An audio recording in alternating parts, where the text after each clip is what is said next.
Hello दोस्तों, कैसे हैं आप सभी। स्वागत है आप सभी का आपके अपने यूट्यूब चैनल। हो चुका आगाज़ रणका, युग बदलने की तैयारी, जीत उसी की होगी जिसका संघर्ष है जारी। तो आइए आज देखते हैं, क्योंकि इंटेलिजेंस ब्यूरो की तरफ से एक एडवर्टाइजमेंट जारी हुई है जिसमें अलग अलग पदों के लिए कई सारे जो है कि आवेदन मांगे गए हैं। तो आइए देखते हैं। सबसे पहले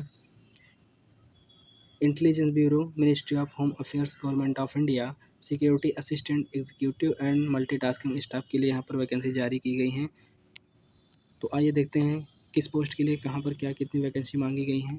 तो इसमें देखेंगे जोनल वैकेंसी दी गई हैं अगरतला, अहमदाबाद, अजावल, अमृतसर, बेंगलुरु, भोपाल, भुवनेश्वर, ऐसे करके चंडीगढ़, चेन्नई, ये सारी वैकेंसी हैं यहाँ पर जोनल वैकेंसीज है। और इसमें दिया गया है कहाँ पर कितनी है। तो अगर हम अगरतला की बात करें तो यूआर के लिए 7, ओबीसी के लिए यहाँ पर 0 वैकेंसीज हैं। तो ध्यान देने वाली बात यह है कि नोटिस ज़रूर ध्यान देना चाहिए, क्योंकि स्टूडेंट या इस जोन अगरतला वाले जोनल से अगर कोई ओबीसी का स्टूडेंट है जो नॉन क्रीमी लेयर से आता है, अगर उसने फॉर्म भर दिया है तो पहले उसका फॉर्म रिजेक्ट हो जाएगा, क्योंकि इसमें वैकेंसी नहीं है। तो यहाँ पर ये चेक करना ज़्यादा ज़रूरी होता है। उसके साथ अमृतसर जोन में यूआर के लिए भारी वैकेंसी दी गई हैं, ओबीसी के लिए 10 काफ़ी वैकेंसी हैं, जबकि एससी के लिए भी 17 वैकेंसीज दी गई हैं। टोटल इस प्रकार 64 वैकेंसी हैं। और उसके साथ अगर हम बेंगलुरु की बात करें तो बेंगलुरु में जो 50 यूआर के लिए, 25 ओबीसी के लिए, 14 जो है एससी के लिए, टोटल 108 वैकेंसी इस प्रकार दी गई हैं। तो यहाँ पर आप देख सकते हैं कि किस जोन की कितनी वैकेंसी दी गई हैं। और उसके बाद अगर हम बात करें तो सबसे ज़्यादा जो वैकेंसीज मांगी गई हैं यहाँ पर, वो वैकेंसीज आई हैं दिल्ली, हिंदी, पंजाबी और उर्दू। ये वहाँ की लोकल लैंग्वेज, इस बात का विशेष ध्यान रखना है कि आप जो यहाँ लोकल लैंग्वेज दी गई है वो लोकल लैंग्वेज आपको ज़रूर आनी चाहिए। तो इन 3 लैंग्वेज में से आपको या तो तीनों आनी चाहिए, या तो जो है कि इनमें से कोई आपको आनी चाहिए। तो यूआर के लिए 270 पोस्ट हैं, ओबीसी के लिए 67। ये ईडब्ल्यूएस जो नीचे दिया गया है, ये 22 ईडब्ल्यूएस के लिए है। जो नीचे दिया गया है क्रीमी लेयर के है, ऊपर वाले नॉन क्रीमी लेयर के लिए है। एससी के लिए 43 और उसके बाद एसटी के लिए जो 21, इस प्रकार से दिया गया। टोटल 270 वैकेंसीज दी गई हैं। जबकि इसी क्रम में हम बात करें, अगर जो अगली भारी वैकेंसी है गुवाहाटी जोन से है, यूआर के लिए 21, ओबीसी के लिए 12 दी गई हैं। टोटल इस प्रकार 41 वैकेंसीज हैं। इसके बाद इसी क्रम में हम आगे बढ़ते हैं तो आप देखेंगे इम्फाल, इसी क्रम में भी देखेंगे इम्फाल 10 वैकेंसीज। और यहाँ पर ओबीसी, एससी के लिए कोई वैकेंसी नहीं, एसटी के लिए है। इस प्रकार टोटल वैकेंसी हैं। इसके बाद अगर हम बड़ी वैकेंसी की बात करें, कोलकाता जोन से आ रही है, जिसमें यूआर के लिए 19, ओबीसी के यूआर के लिए 38, ओबीसी के लिए 19 और एससी के लिए 22 और एसटी के लिए 3 वैकेंसीज है। टोटल इस प्रकार 92 वैकेंसी दी गई हैं। तो आप यहाँ पर अपने रिगार्डिंग, अपने लोकल जोन के रिगार्डिंग आप चेक कर सकते हैं। अगर हम बात करें लखनऊ जोन वाले स्टूडेंट के लिए, जो लखनऊ जोन की तरफ से आते हैं, हिंदी लैंग्वेज उनको आनी चाहिए। 19 वैकेंसी यूआर के लिए, ओबीसी के लिए 13 है, जबकि एससी के लिए 11 है और इसी तरह एसटीपीएच के लिए टोटल 48 वैकेंसीज दी गई हैं। तो इच्छुक अभ्यर्थी केयरफुली जो है इसको पढ़ करके अपना फॉर्म फिलअप कर सकते हैं। इसी क्रम में हम आगे बढ़ते हैं और आगे देखते हैं क्या क्या मांगा गया है। तो यहाँ पर नेम ऑफ पोस्ट दिया गया है कि किसके लिए कौन सी पोस्ट है। क्लासिफिकेशन दिया गया है यहाँ पर जनरल सेंट्रल सर्विस, यानी ग्रुप सी की नौकरी है। दिया गया है कि लेवल 3 की जॉब है, लेवल 3, जिसका जो पे रोल रहेगा 21,700 से 69,100 रुपये तक रहेगा। जबकि लेवल 1 के लिए जो जॉब है उसकी जो है 18,000 से स्टार्ट होकर 56,900 तक जाएगा पे लेवल। एमटीएस और एमटीएस है जनरल के लिए, और यहाँ सिक्योरिटी असिस्टेंट की जॉब के लिए ये है। उसके साथ स्पेशल 20% का अलाउंस रहेगा।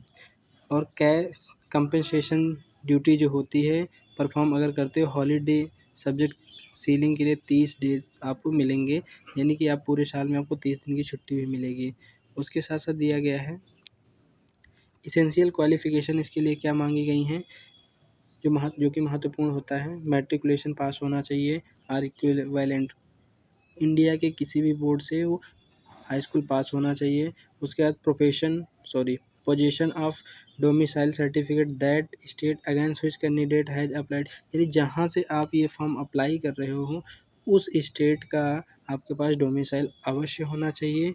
और उसके बाद दिया गया है knowledge of any one of the local language dialect mentioned table A, यानी जो हम अभी बात कर रहे थे लोकल लैंग्वेज की, तो आपको ये भी जहाँ से आप फॉर्म अप्लाई कर रहे हैं वहाँ की लोकल लैंग्वेज आपको आनी चाहिए, बेसिक तरीके से आनी चाहिए। उसके बाद मांगा गया है desirable qualification field experience in intelligence work, यानी आपके पास फील्ड एक्सपीरियंस होना चाहिए। उसके बाद हम बात करें एज लिमिट की, तो एज लिमिट के लिए यहाँ दिया गया है एक्सीडिंग 27 ईयर 25/11/2022, यानी कि मैक्सिमम जो रहेगा 27 रहेगा, लेकिन जो 18 से 25 साल के लिए एमटीएस में मांगा गया है, जो कि 25/11/2022 के होना चाहिए। उसके बाद यहाँ पर दिया गया है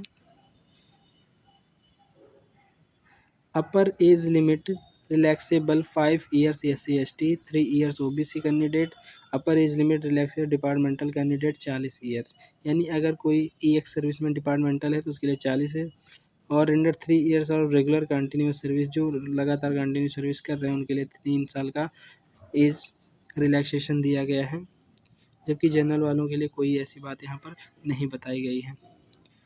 और नेक्स्ट जानकारी की हम बात करें तो आगे देखते हैं इस फॉर्म को भरना कैसे है।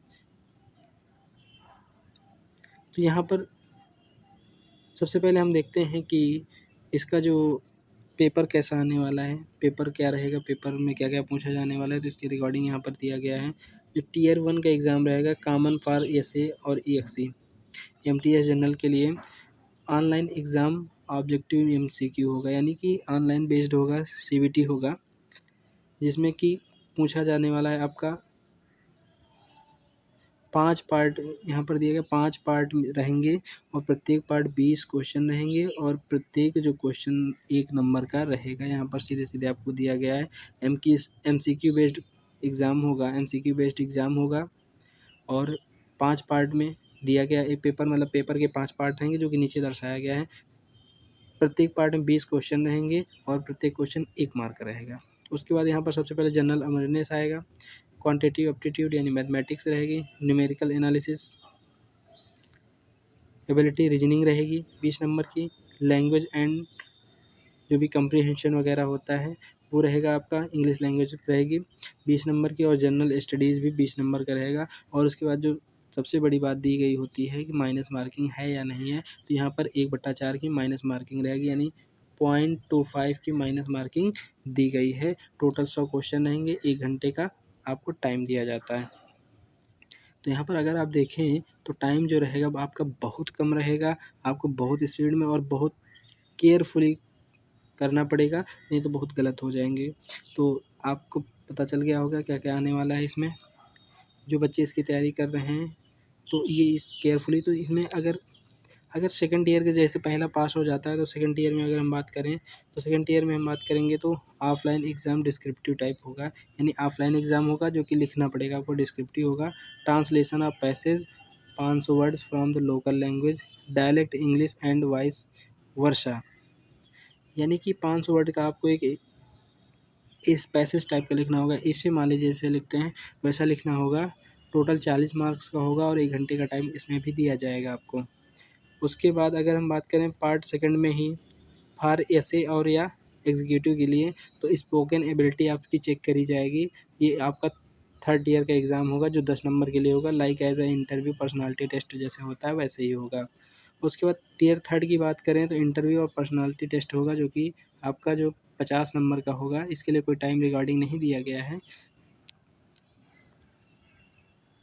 अब आप इसको अप्लाई कैसे करेंगे, कैसे अप्लाई कर सकते हैं, तो सबसे पहले इसमें आप देखेंगे एप्लीकेशन आप जा सकते हो www.mha.gov.in पर या फिर www.ncr.gov.in पर आप जा करके फॉर्म फिल कर सकते हैं। एप्लीकेशन बिगिन डेट जो है 5/11/2022 है, जबकि लास्ट डेट इसकी है 25/11/2022। आप इतने समय के अंदर फॉर्म को कभी भी फिलअप कर सकते हैं, लेकिन अगर आप भरना चाहते हैं तो जल्द से जल्द इस फॉर्म को अप्लाई कर दीजिए। गया है it is 02 components, examination fees 50 रुपये, और जबकि रिक्वायरमेंट प्रोसेसिंग फ़ीस 450 रुपये दी गई। सभी कैंडिडेट को रिक्वायरमेंट प्रोसेसिंग फ़ीस चुकानी होगी। Male candidate of general EWS की कैटेगरी एग्जामिनेशन फ़ी और एडिशन रिक्वायरमेंट प्रोसेसिंग फ़ीस दोनों जमा करनी होंगी। उसके बाद अगर इसी में बात करें हम आगे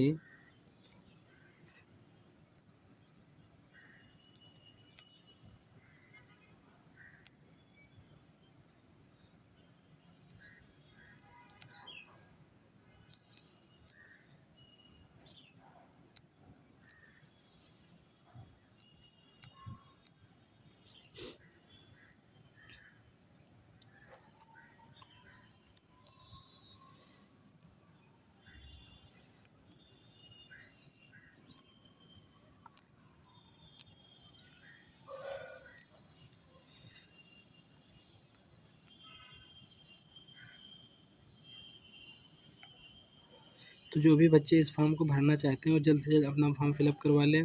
बाकी किसी भी जानकारी के लिए आप कमेंट बॉक्स में कमेंट कर सकते हैं या हमारी मेल आईडी के थ्रू आप मेल भेजकर हमें कांटेक्ट कर सकते हैं। थैंक यू, धन्यवाद। हमारे चैनल को लाइक, शेयर और सब्सक्राइब कर दें ताकि आपको नई जानकारी प्राप्त होती रहे। Thank you.